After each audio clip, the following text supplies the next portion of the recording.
Jerusalem നഗരത്തിലെ ഇസ്ലാമിക പുണ്യസ്ഥലങ്ങൾ, പ്രത്യേകിച്ച് മസ്ജിദുൽ അക്സ സ്ഥിതി ചെയ്യുന്ന ഹറമുൽ ഷരീഫ് എന്ന് വിളിക്കുന്ന ഭാഗം കൈകാര്യം ചെയ്യുന്നതിനുള്ള ഉത്തരവാദിത്വം ജോർദാനിയൻ ഭരണത്തിലുള്ള വഖഫിനാണ്. ചരിത്രഭൂമിയായ ഈ പ്രദേശത്തെ ടെമ്പിൾ മൗണ്ട് എന്നാണ് അറിയപ്പെടുന്നത്.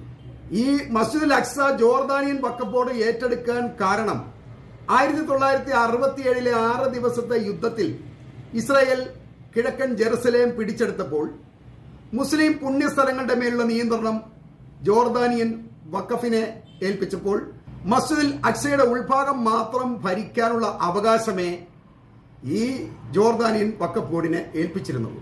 പുറത്തുള്ള ഭാഗങ്ങൾ മുഴുവൻ ഇസ്രായേൽ ഭരണകൂടത്തിന്റെ നിയന്ത്രണത്തിലാണുള്ളത്. എന്നാൽ മസ്ജിദിലേക്കുള്ള നടപടി സയനിസ്റ്റ് സൈന്യത്തിന്റെ നിയന്ത്രണത്തിലാകുമ്പോൾ അത് മുസ്ലിങ്ങളുടെ ആരാധനാ സ്വാതന്ത്ര്യത്തിന് നേരിടുന്ന ഏറ്റവും വലിയ പ്രശ്നമായി കണക്കാക്കുന്നത് കൊണ്ടാണ് ഈ സംഘർഷങ്ങൾക്ക് കാരണമാവുന്നത്.